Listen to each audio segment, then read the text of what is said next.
Welcome to Sweet Dreams Storytelling, where we unwind, relax, and drift into dreamland. I'm your host, Mike, and I'm so glad you're joining me tonight. Let's get cozy and settle in. Story for this evening is our adaptation of a beautiful novel by Herman Melville, Moby Dick. Chapter 1, Call Me Ishmael. Once, long ago, in a world where the ocean stretched farther than anyone could see and the stars watched quietly from the sky, there lived a young man named Ishmael. He didn't come from a grand house or a famous family. He didn't carry riches or wear fine clothes. But Ishmael had something far more valuable, a curious heart. Sometimes, when life on land felt too heavy, when people were unkind, or the days felt dull and lonely, Ishmael would dream of the sea. To him, the ocean was not just water and waves. It was mystery, freedom and wonder. It was where the sky kissed the earth and secrets floated just below the surface. He loved to walk along the harbor, where ships swayed gently like sleepy giants. He'd listen to the creaking of the wood, the clinking of chains, and the far-off songs of sailors. He imagined distant lands with glowing skies, strange sea creatures that whispered to each other in bubbles, and tall tales told beside glowing lanterns on rocking decks. And so, on one quiet morning, with a cool breeze brushing his cheeks and a satchel slung over his shoulder, Ishmael set off to find a ship that would take him across the wide blue sea. "Call me Ishmael," he would say to anyone who asked, with a small smile that held both sadness and hope. He walked past fishing boats and trading ships until he came to a whaling town by the name of New Bedford. It was a place where tall ships waited in the fog, their sails furled like folded wings. The scent of salt and oil filled the air, and the people moved with the steady rhythm of the sea. That night, he stayed at a sailor's inn called the Spouter Inn, a place full of old sea paintings, big boots by the door, and stories floating like mist. There he was told that the rooms were nearly full, and he'd have to share a bed with another guest, a harpooner who hadn't yet returned from selling his whale teeth. Ishmael was nervous, but he was too tired to worry for long. Later that evening, the door creaked open, and in stepped a tall, strange man covered in tattoos, with a face like carved wood and kind eyes that glowed like firelight. He carried a sharp harpoon and spoke in words Ishmael didn't understand. But the man smiled, and Ishmael smiled back. The harpooner's name was Queequeg. Though he came from a far-off island, the two young men shared something deeper than words, a sense of adventure and a longing to understand the great rolling world. That night, Ishmael and Queequeg shared not only a bed, but a new friendship, one built on trust, respect, and quiet laughter. As the wind rattled the windows and the sea sighed in the distance, Ishmael drifted to sleep, dreaming of ships, stars, and the endless blue ahead. The sea was calling, and Ishmael was ready to answer. Chapter 2, A Strange Friendship. Morning sunlight peeked through the frosty window panes of the Spouter Inn, painting warm golden shapes on the wooden floor. Ishmael awoke slowly, wrapped in blankets, and for a moment forgot where he was. Then he remembered the sea, the harbor, the creaking inn, and the tall harpooner with tattooed skin who now slept peacefully beside him. At first, Ishmael had been frightened. Queequeg looked so different from anyone he had ever known. His dark skin was marked with swirling patterns, like vines and waves drawn by the hand of some ancient artist. He carried a small idol made of wood and muttered quiet prayers in a language Ishmael didn't understand.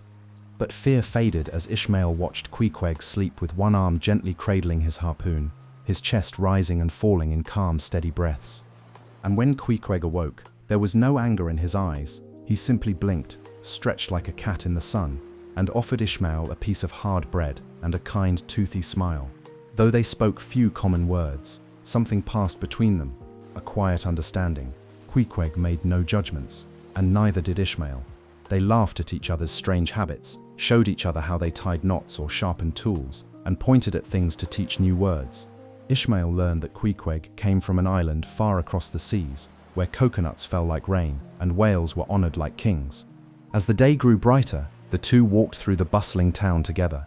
Children stared, and some townsfolk whispered at the sight of the tattooed islander and his new friend. But Ishmael held his head high. He knew Queequeg's heart was big and brave and good. They were no longer strangers. They were shipmates in spirit. That night, Queequeg lit a small candle and knelt beside his little wooden idol, whispering a prayer that sounded like music. Ishmael watched in silence, not understanding the words but feeling the warmth behind them. When Queequeg finished, he looked up and patted Ishmael's shoulder, as if to say, "You are welcome here." Before bed, Queequeg offered Ishmael a story told in broken English and hand gestures about a time he paddled through stormy waters in a canoe carved by his father. He battled waves taller than trees and speared a giant fish that fed his whole village. His eyes sparkled as he spoke. Ishmael listened, spellbound, as if hearing a bedtime tale from the sea itself. That night, they fell asleep once more in the same bed, with the hush of the harbor outside and dreams of far-off places filling their heads. They were two souls from different worlds, but in that room above the inn, among maps and rope and sea salt air, they had become brothers. Tomorrow, they would find a ship together. Tomorrow, the ocean would become their home. Chapter 3. The Pequod. The next morning dawned quiet and grey, with clouds like soft wool floating above the harbor. Ishmael and Queequeg walked side by side, their boots tapping gently on the wet wooden planks of the dock. Seagulls circled above, calling out like they were telling secrets to the sea. They had only one thing left to do before their great journey could begin: find a ship. All around them, grand vessels rested in the harbor like sleeping giants, their tall masts poking at the sky, and their sails furled tight. Sailors shouted to one another, barrels rolled along the docks, and ropes swung in the wind like lazy snakes. The scent of salt and oil hung in the air like an old friend. They passed many ships, but none felt quite right. Some were too small, some had no crew yet, and some looked worn and tired. Then at the end of the wharf, almost hidden in the mist, they saw her, a proud, weathered ship with dark, sturdy sides and tall, creaking timbers. Her name was painted on her bow in white letters, bold and quiet. Porter. Something about her felt different. Ishmael stopped and stared. The ship looked old, but not weak. Her wood was scratched and patched, like a well-traveled suitcase. There were small carvings of whales along her rails, and her figurehead, the carved wooden decoration at her front, was the shape of a whale's jawbone, fierce but noble. It was as if the ship was whispering, "I have seen many seas. I have stories to tell. Come aboard." Ishmael and Queequeg climbed the gangplank and met two of the ship's owners, men named Captain Peleg and Captain Bildad, old Quaker whalemen with long coats, wide-brimmed hats, and beards as white as sea foam. They were busy checking ropes and charts, but they paused to study Ishmael and Queequeg. Peleg squinted. "You want to ship out with us?" Ishmael nodded. "We're strong, honest, and ready." Bildad raised an eyebrow at Queequeg's tattoos, but Peleg scratched his chin thoughtfully. "Harpooner, eh? You look like you've brought down a whale or two." Queequeg said nothing, just gave a small bow and touched the handle of his harpoon, which gleamed in the morning light. The captains talked quietly, then finally nodded. "All right, you're signed on. You'll sail with us." But then Peleg added with a glance toward the cabin, "Only, you should know, our real captain is not aboard at the moment. He's a strange man, keeps to himself, but he'll be leading the voyage. His name is Ahab." That name sounded like thunder in a clear sky. Ishmael didn't know why, but a little shiver slipped down his back. Peleg leaned closer and whispered, "He's a fine whaleman, the best, but there's something wild in him. He lost his leg to a great white whale, they say. Ever since, he's been, well, not quite the same." Then Peleg clapped his hands and smiled. "But never mind all that. You'll meet him soon enough. For now, welcome aboard the Pequod." Ishmael and Queequeg stood together on the deck, looking out to the sea, which shimmered like a mirror. The wind was soft, and the sails stirred as if in a dream. Below them, the ship groaned gently, like a whale breathing in its sleep. That night, they returned to the inn one last time. Tomorrow, they would board the Pequod for good. Tomorrow, their real adventure would begin. And far out at sea, beneath the moonlit waves, something old and white stirred in the deep. Waiting. Chapter 4. Captain Ahab appears. The morning the Pequod set sail, the sun rose slow and golden behind wisps of sea fog. Bells rang across the harbor, gulls cried their sleepy greetings, and sailors hoisted sails like butterflies stretching their wings. Ishmael and Queequeg stood on deck with the other crew, hearts full of wonder, faces turned toward the open sea. The ship creaked and groaned as she moved, slipping away from the land like a dream sliding from memory. For days they sailed beneath wide skies and over deep, endless blue. The sea whispered and rocked them gently, like a mother rocking a cradle. The men worked hard, scrubbing the decks, coiling ropes, and watching for whales. But Captain Ahab, the man the others had spoken of in hushed voices, was nowhere to be seen. "Does he sleep all day?" one sailor asked. "Maybe he's made of mist," said another, half joking, half wondering. But Ishmael noticed something strange. Even though no one had seen the captain, his presence could still be felt. There was a quiet tension in the air, like the ship was waiting, listening. Sometimes, heavy footsteps were heard above the cabins. At night, a single candle glowed behind a small window, flickering like a lighthouse lost in fog. And then, one morning, just as the sun began to rise, Captain Ahab appeared. He came out onto the quarterdeck like a shadow turning solid. Tall and stern, he stood with one hand on the rail, gazing at the sea as if it were an old rival. The wind pulled at his coat, and sunlight caught in the silver threads of his hair. But what drew everyone's eyes was his leg.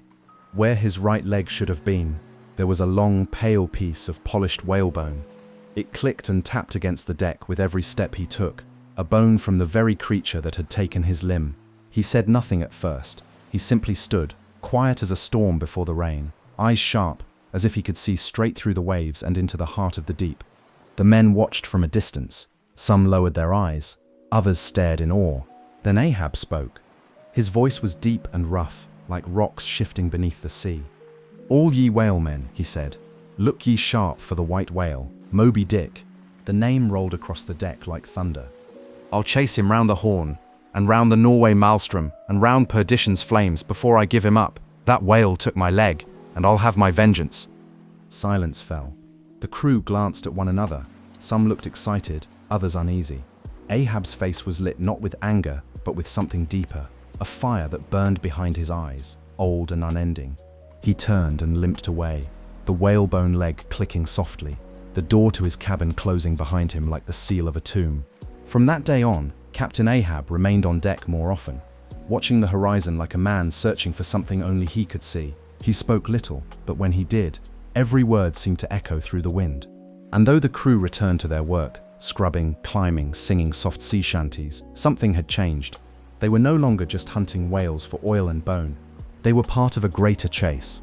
A chase led by a man, marked by the sea itself.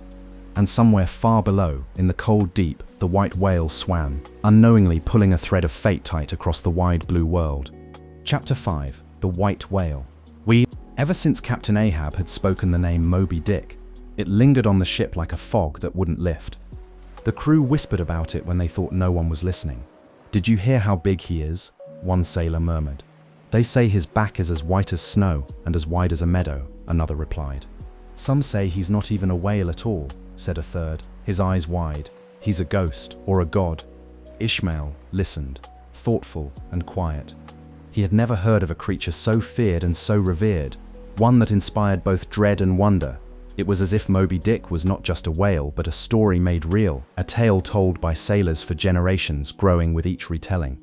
One starlit night, as the ship glided gently over the dark water, Ishmael sat beside Queequeg near the bowsprit, the very tip of the ship that pointed forward like a finger leading them through the sea.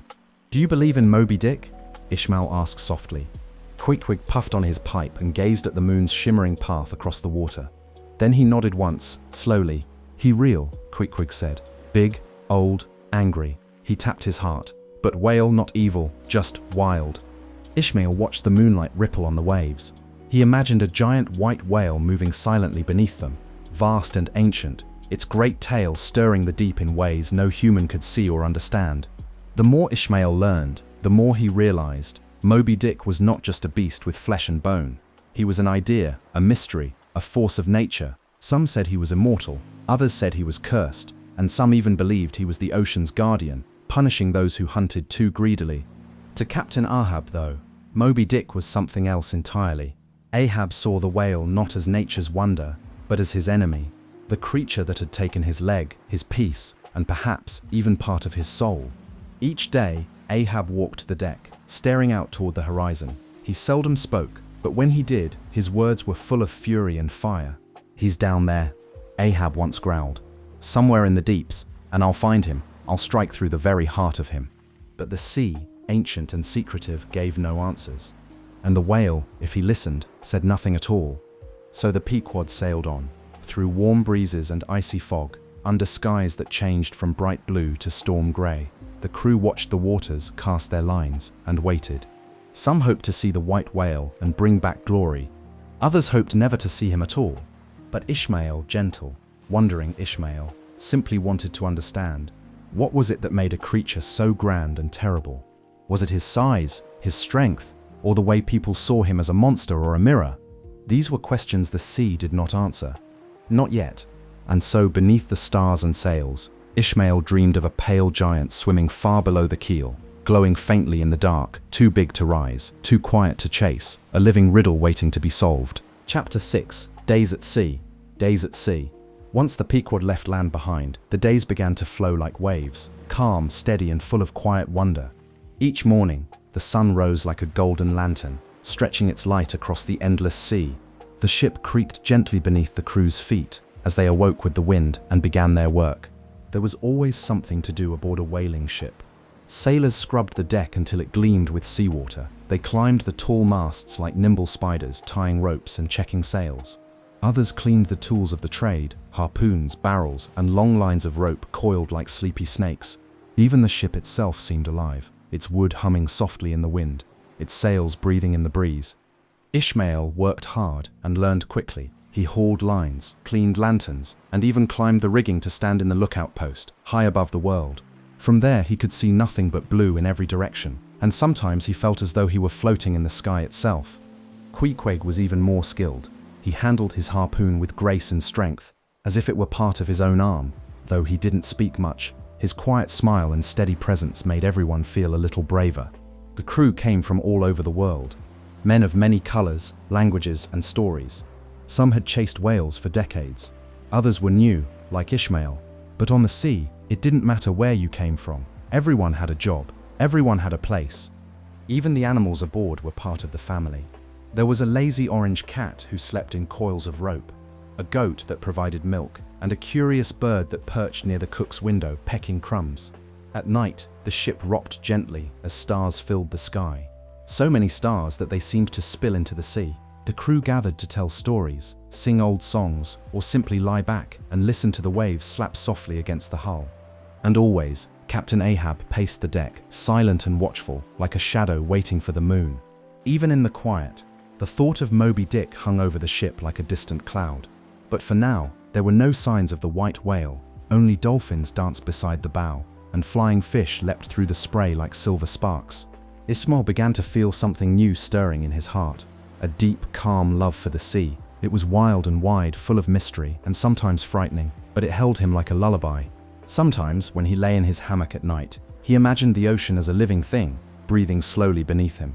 The ship rocked in rhythm with that breath, and the stars blinked like sleepy eyes.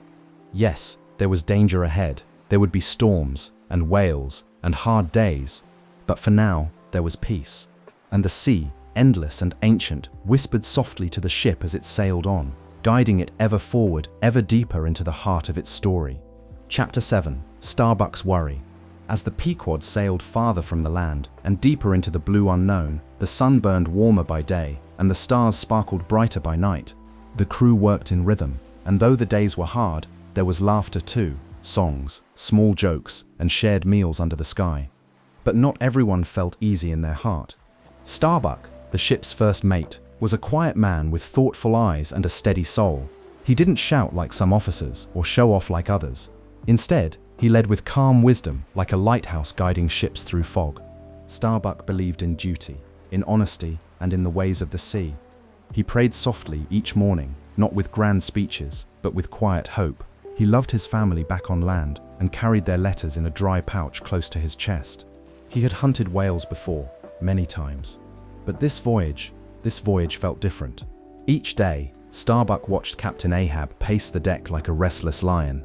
The captain's eyes always scanned the horizon. His footsteps were heavy and his words sharp, especially when he spoke of Moby Dick. Starbuck could see it clearly now. Ahab wasn't just chasing a whale. He was chasing something deeper, a wound, a fury, a ghost he couldn't let go. One morning, as the wind whistled softly through the sails, Starbuck approached Ahab.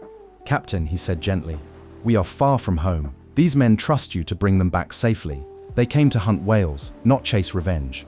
Ahab turned slowly, his gaze hard and distant. "This is more than revenge, Starbuck," he said, his voice low and trembling. "There's a truth in that beast's eye I must look into again. If I turn back now, I lose myself." Starbuck said nothing for a moment. He looked at the wide sky, the quiet sea. "But if you keep going," he whispered, "we might lose everything." Ahab said nothing more. He turned away, his whalebone leg tapping on the deck like a ticking clock. That night, As the crew ate supper and told tales below deck, Starbuck sat alone on the steps, staring out over the dark waves. The moon floated above like a pale eye, watching. The water shimmered and shifted, quiet and deep. Starbuck closed his eyes and prayed, not for riches or glory, but for wisdom. He prayed for the strength to guide the men home, even if their captain could not be turned. Meanwhile, down in the hold, barrels were filled with fresh water and salted meat. Ropes were coiled neatly, harpoons were sharpened, the ship was ready. But the sea, wise and endless, offered no promises. And somewhere far below the surface, the white whale swam on, unaware of the hearts wrestling above. The Pequod sailed on, lit by stars, with sails full of wind and worry. Chapter 8: The Whale Song. One evening, long after the sun had dipped below the sea and the sky had turned a soft purple blue, the Pequod sailed through waters so still they looked like polished glass. The sails hung gently, the ropes barely stirred, and even the wind seemed to be sleeping. The crew had finished their work early, and the decks were calm. Some men sat near the bow, whispering stories. Others stretched out beneath the stars, their eyes slowly closing. Ishmael sat beside Queeg, his back against a barrel, listening to the quiet creaks and sighs of the ship. Then, just as the moon rose over the horizon, round and golden like a glowing coin, something magical happened. From deep beneath the ship, a long, low sound rose up through the water. It was not loud, nor was it sharp. It was slow, deep, and hauntingly beautiful, like a song sung through dreams. Ishmael sat up. "Did you hear that?" Queequeg nodded silently. The sound came again, echoing softly beneath the waves. It was followed by another, higher and more delicate, like a voice singing to the stars. All around the ship, the sea shimmered faintly. Gentle ripples danced in the moonlight. And then, in the distance, sleek, dark shapes broke the surface. Whales, not the giant hunting kind the crew sought, but a pod of peaceful whales, gliding quietly beneath the water. Their backs rose and fell like soft hills, and with every breath, they sent little misty fountains into the air that sparkled in the moonlight. The crew stood in silence. No one moved. No one shouted. Even the loudest sailors watched with wide eyes, their voices caught in their throats. The whales circled the ship slowly, as if they were curious, or perhaps just passing by on their own journey. Their songs echoed up through the sea, soft and deep, like lullabies from another world. Ishmael closed his eyes and listened. The sound filled his chest with something he couldn't name, a kind of wonder mixed with sadness and joy. It was as if the whales knew something the men could never truly understand, as if they carried ancient secrets in their hearts and shared them only through music. "They talking to each other," Queequeg said quietly. "They sing for love, for family." The two friends watched the whales pass, their gentle voices growing fainter as they moved farther into the night. One of the smallest whales swam close to the ship, turned slightly, and looked up just for a moment. Ishmael thought he saw something wise in that gaze, something kind. Then the whales dove one by one, their tails rising like crescent moons before slipping back into the deep. Silence returned to the sea. But it wasn't empty, it was full, the way a heart feels full after hearing a beautiful song or seeing something so lovely it takes your breath away. That night the crew spoke little. They went to their hammocks and fell asleep quickly, dreams floating gently through their minds like soft clouds. And Ishmael, as he drifted off beside Queequeg, imagined the whales still swimming far below, singing to each other in the deep dark sea, keeping the music of the world alive. Chapter 9: A Stormy Night. The days passed, one by one, like waves rolling gently beneath the Pequod. The crew had grown used to the rhythm of life at sea, the creak of the timbers, the snap of the sails, the calls from the masthead. The wind had been kind, and the skies had smiled down in warm golds and blues. But the ocean is full of moods, and one evening, as the sun slipped beneath a thick bank of clouds, the mood of the sea began to change. The wind grew stronger, tugging at the sails like an impatient child. The waves, once soft and playful, began to rise and roll with power. The sky darkened until it seemed to press down on the ship, heavy with something unspoken. "Storm's comin'," murmured one sailor, looking toward the horizon. Queequeg nodded silently. His sharp eyes watched the sky, as though reading an old and powerful book. That night, the storm arrived. It came with a roar, wind howling like wolves through the rigging, rain falling in great silver curtains, and lightning splitting the sky with fingers of fire. The sea rose high, waves crashing against the Pequod, with deep thundering booms that shook the very bones of the ship. The men worked furiously, tying down sails and securing barrels. Their hands moved fast, their hearts even faster. Queequeg and Starbuck shouted commands, pulling men from danger, guiding them through the fury. Ishmael held on tightly to the rail, his clothes soaked, his breath sharp with sea air. All around him, the world seemed wild and alive, a giant, swirling beast of water and wind. And then through the flashing lightning, a shape appeared at the top of the quarterdeck. Captain Ahab. He stood tall, soaked through, his long coat whipping around him like wings, his white legs shining in the stormlight. The rain struck him like needles, and the wind howled, but Ahab did not flinch.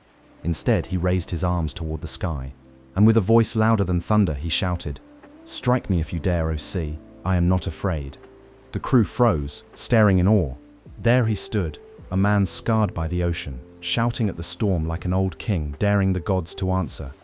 Lightning flashed again, painting Ahab in silver fire, and for a moment he looked not quite human, but something older, something carved from storm and salt and sorrow. Then the sky rumbled deeply, and the rain softened. The sea began to calm, little by little, like a child lulled back to sleep after a tantrum. By morning the storm had passed. The waves rolled gently once more, and the sun peeked through scattered clouds. The Pequod was bruised but still standing.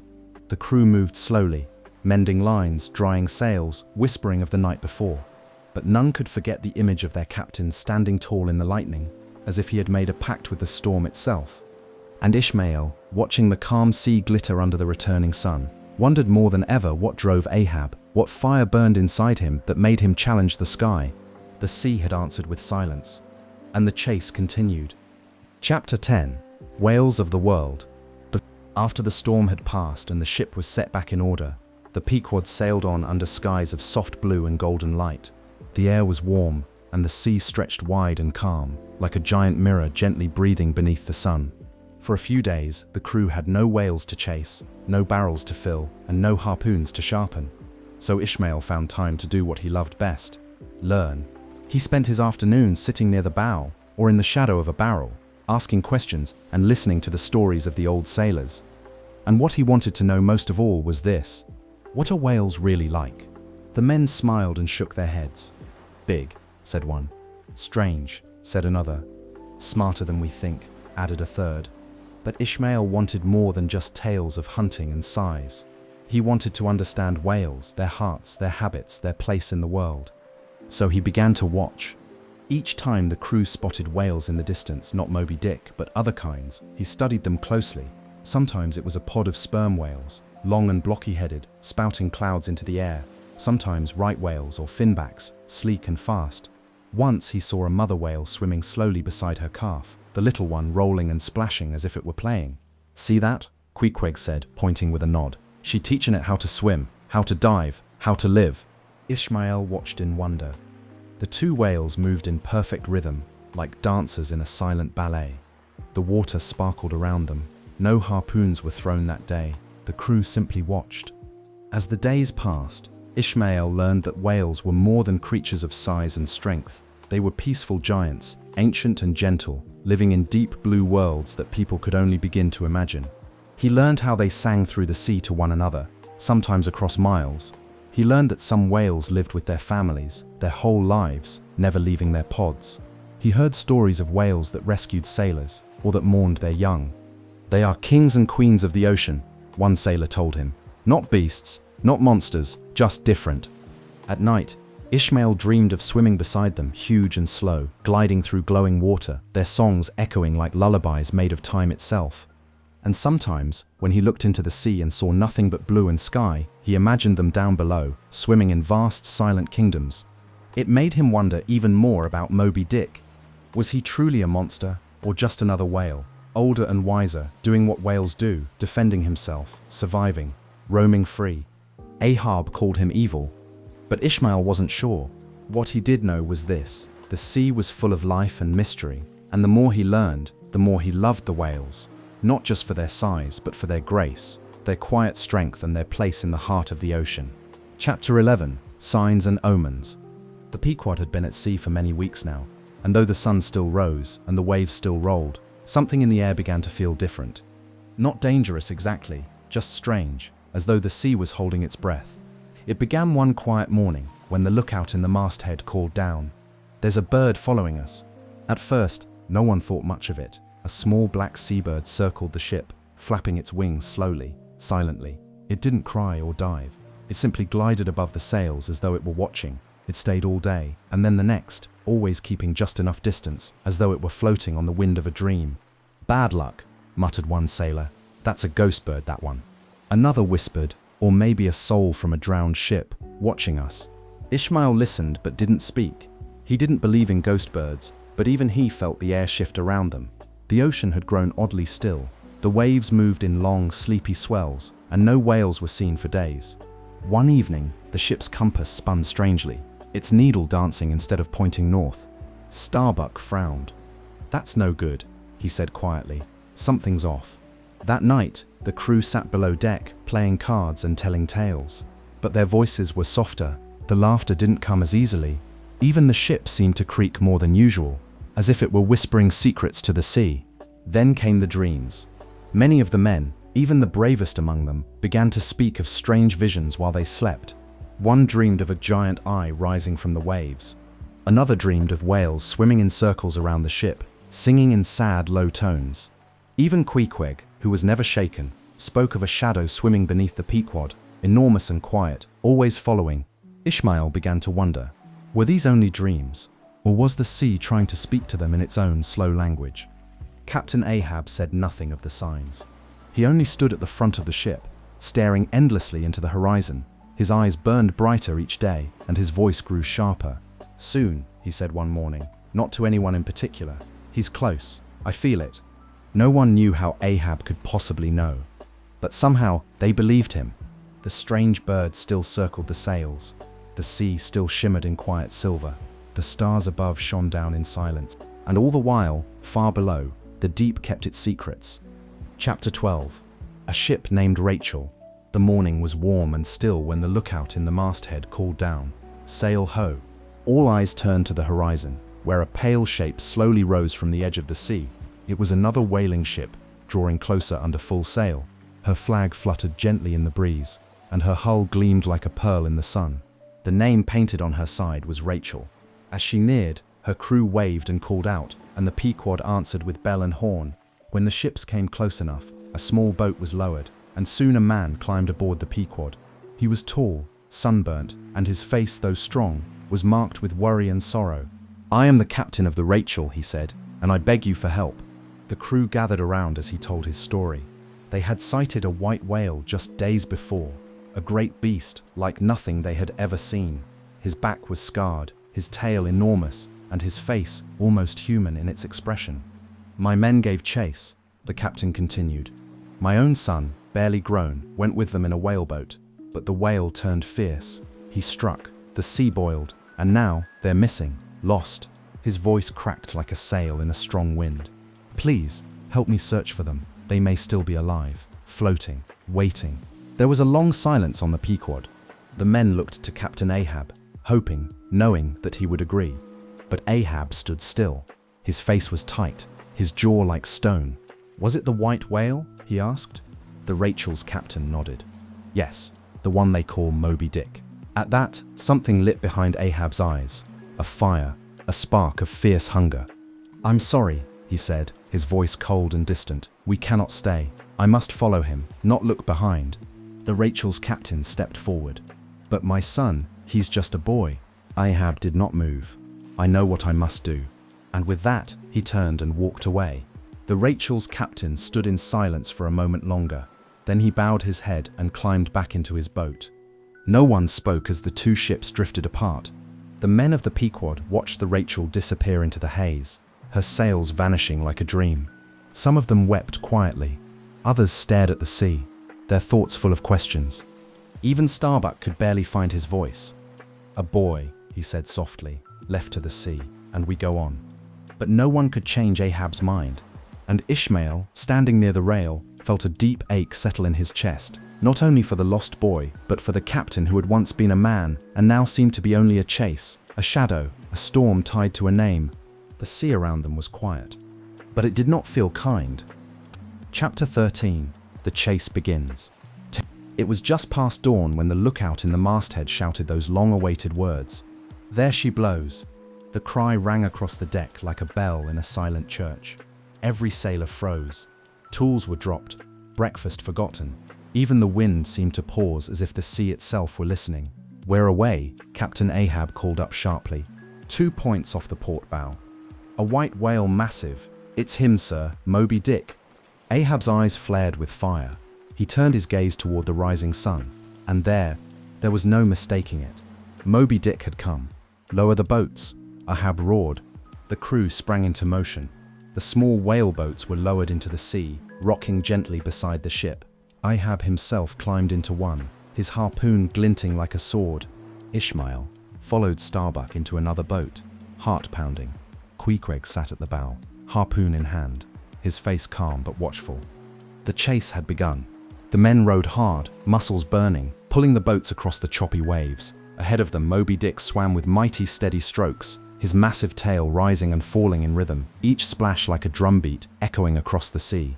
At times, the white whale would disappear beneath the surface, only to rise again far ahead, spouting a tower of mist into the sky. The boats followed, close behind, cutting through the water like arrows. Salt sprayed their faces. The sun climbed higher. The crew said nothing now. There was only the sound of oars, breath, and the endless beating of the sea. Then, suddenly, a change. The whale turned. He rose fully from the water in a thunderous breach, his body gleaming, enormous and terrible. His eye, dark and ancient, seemed to look straight into the hearts of the men chasing him. And then he charged. Moby Dick struck one of the boats with a crash so loud it sounded like the sky had broken. Wood splintered, men cried out, water flew in great sheets. One boat overturned, another barely escaped. But still Ahab pressed forward, his eyes locked on the whale, like a flame locked on dry wood. "Row, row, you dogs," he cried. Starbuck from his own boat watched in horror and awe. "Captain, he'll sink us all." But Ahab did not hear, or if he did not care. The white whale dove again, the sea swallowing him whole. All that remained was silence, a still, breathless calm after the fury. The men, soaked and shaking, looked around. Broken oars floated beside them. One boat was half submerged, but somehow they had survived the first charge. They waited. For now, Moby Dick was gone, but he had not fled. He had only gone deeper. Ishmael clung to the side of the boat, his heart thudding like a drum. He did not know what would come next, but he knew something had changed. The whale had been real all along, and now he was watching them. Chapter 14. A terrible battle. A terrible battle. The sea was quiet again, as if nothing had happened. But the men aboard the Pink Twin knew better. Moby Dick was still out there, just beneath the surface, just beyond the reach of sight, waiting. For 2 days, the crew searched the waves, their eyes scanning every ripple, every shadow. The ocean stretched endlessly, calm on the surface, but full of hidden power below. On the third morning, the lookout once more called from above. "Whale ahead, the white one." Within moments, the boats were lowered again. The men rowed without hesitation now. They were sore tired and bruised, but their captain's will was stronger than any storm, and they followed it like a lantern in the dark. Ahab stood at the front of his boat, face pale with fire. "This is the day," he said. "Today, I strike the heart that struck me." As the boats neared, the white whale rose once more. Moby Dick, towering, magnificent. His back shimmered like marble, and deep scars ran down his side like forgotten maps. He did not run. He turned to fight. With a great roar of water, the whale dove beneath the boats and rose again in a thunderous surge, lifting one boat into the air like a toy. Men cried out as they fell into the waves. The ocean swallowed their voices. Still Ahab pushed forward. Again and again, Moby Dick charged, his body crashing through the waves, his tail sweeping like a storm wind. Wood shattered, oars snapped, the sea became a whirl of foam and fury. Ahab lifted his harpoon, his voice shaking with passion and pain. "From hell's heart I stab at thee," he cried. "For hate's sake I spit my last breath at thee." And he threw the harpoon with all his strength. It struck, but not deep enough. The whale thrashed in pain and rage. With one final mighty blow of his tail, he struck Ahab's boat and shattered it into splinters. Men were thrown into the water. Ahab disappeared beneath the waves, still clinging to the rope tied to the harpoon. The sea closed around him like a dark curtain. Above, the sky grew still. The white whale, wounded but living, rose once more, calm now, almost peaceful, and then slowly slipped beneath the surface, leaving only ripples behind. The men clung to broken boats and driftwood, silent and stunned. The great battle was over. The sea had claimed its price. Chapter 15. The Final Stand. The sky hung low and grey as the ocean rocked the broken boats and drifting men. The Pequod, strong and noble, still stood nearby, but she groaned with each wave, as if her very bones felt the weight of what had happened. Captain Ahab was gone, or so the crew believed. Then, just as the wind picked up and the rain began to whisper, a shape appeared, clinging to the wreckage of his shattered boat. It was Ahab, soaked and battered, his coat torn and face cut by the sea. He rose from the water like a figure from a dream. His eyes still burned, but the fire in them had changed. It was not wild now, it was quiet, almost sad. He said nothing as he climbed back aboard the Pequod. The crew stood in silence. No one cheered, no one smiled. They knew he would not stop. He could not. That night, the ship rocked in uneasy sleep. The men did not sing or tell stories. The sea felt heavy with something unfinished. And at dawn, Moby Dick returned. Without warning, the white whale rose from the deep, his back cutting the water like a snowy mountain. He circled the Pequod once, slowly, then again closer. Ahab stood at the rail, harpoon in hand, his wooden leg braced against the deck. No words now, no speeches. Only the sea, the ship, the whale. The crew shouted. They tried to pull him back. Starbuck begged, "Captain, no more, the ship, the men." But Ahab had already leapt into the whaleboat. One last time, he gave chase. The boat flew over the water, men rowing as fast as wind and fear would allow. Moby Dick moved ahead, not fleeing, not hiding, just leading. And when they were close enough, Ahab stood, his harpoon raised high. But Moby Dick turned. With a cry that shook the sky, the whale struck the boat, then turned toward the Pequod itself. The mighty ship groaned and tipped as the white whale crashed into her side once, twice, until the hull split and water rushed in like dark smoke. The crew leapt into the sea, reaching for floating barrels and broken wood. Ahab clung to the line of his harpoon, still fastened to the whale. For a moment, just a moment, the captain and the creature were tied together, circling through the sea. And then, the rope pulled tight. The whale dove, and Captain Ahab went with him down, down into the deep. The Pequod groaned once more and slowly sank, her mast the last thing to disappear beneath the waves.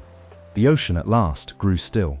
The sky, tired of thunder, began to clear, and the white whale was gone.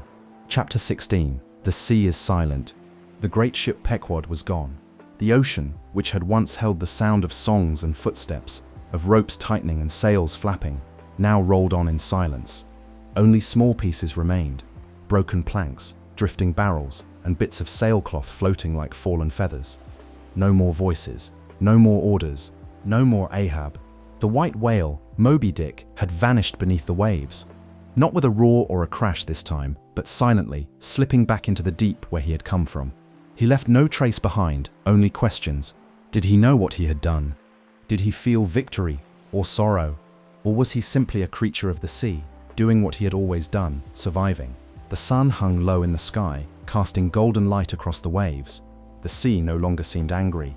It breathed slowly again, rising and falling like a great heart at rest. Among the wreckage, only one soul remained afloat, Ishmael. Somehow, through the crashing of the boats and the chaos of the final chase, he had been thrown clear. The water had pulled him down, then pushed him back to the surface, gasping and blinking beneath a sky too bright to believe. He coughed, reached for something, anything, and his hand found it. A strange shape, smooth, familiar, hollow. It was Queequeg's coffin, the one his friend had once made for himself during a fever, then turned into a chest to hold his things. Now it floated like a tiny raft, a gift from a friend who was gone. Ishmael pulled himself atop it, trembling, soaked, and silent. He lay there as the sky turned from gold to deep purple, and the stars blinked gently above like candles in a quiet room. The sea, once full of fury and noise, held him now like a cradle. Everything was still, and in that stillness, Ishmael thought not only of Ahab, nor even of Moby Dick, but of the men who had sailed beside him, brave, strange, kind, and wild. Men who had laughed and worked and hoped, men who had followed their captain into the unknown. The ocean, vast and secret, had taken them. but it had left him a witness, a floating memory, the last heartbeat of a story too large for words.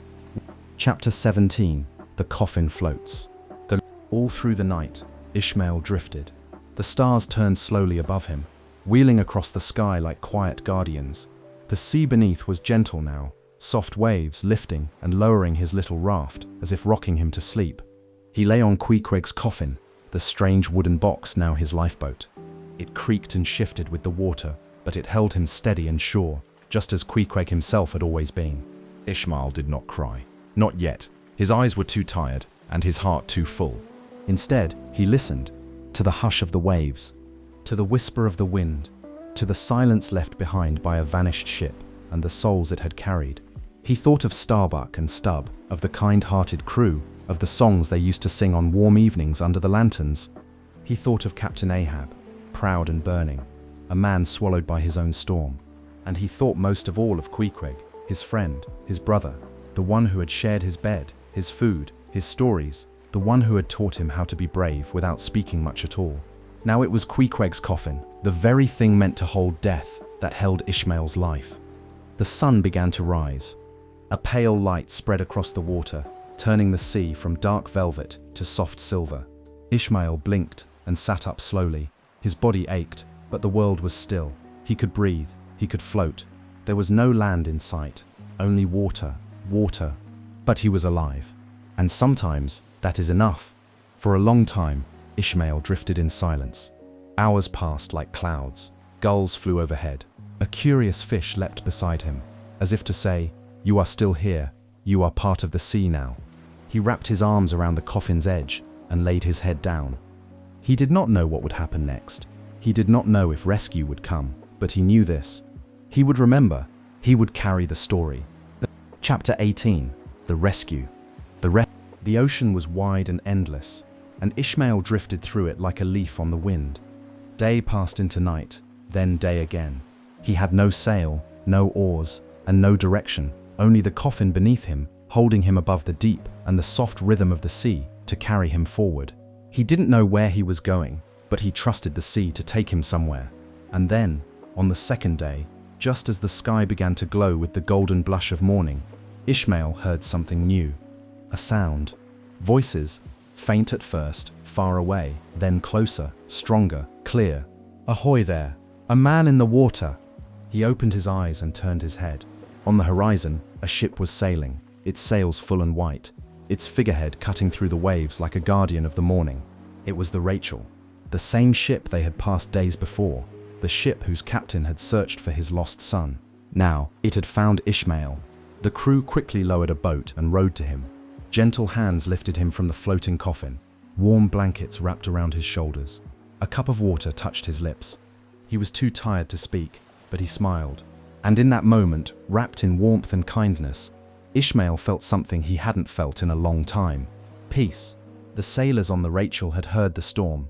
They had seen broken bits of wood floating on the tide. And when they spotted Ishmael, they knew they had found the only soul left to tell the tale of the Pequod. They asked him many things, about the white whale, about Ahab, about what had happened. But Ishmael answered only when he was ready. Some things are too big to explain. Some stories are not told all at once. They live in your chest, in your breath, in the quiet moments before sleep. So Ishmael kept the memory close, like a seashell tucked inside his coat. A story he would tell one day, not to frighten, but to remember. To remember the sea, the ship, the men, and the white whale who had stirred something in every soul who chased him. The Rachel sailed on toward home, and Ishmael, wrapped in starlight and blankets, leaned against the wooden rail and looked out at the sea one last time. It was still wide, still full of secrets, but it was no longer a stranger. It was now part of him, and he, the boy who once sought adventure, had become its quiet storyteller. The waves lapped gently, the sails swayed above, and Ishmael closed his eyes, letting the wind carry him forward into dreams, into peace, into the rest that follows the end of a great journey. The end. Thanks for spending this quiet time with me here at Sweet Dreams Storytelling. I hope you're feeling relaxed, peaceful, and ready for a restful sleep. As we say goodnight, let the calm background music guide you gently into dreamland. Before you go, don't forget to like the video and subscribe. And until next time, rest well.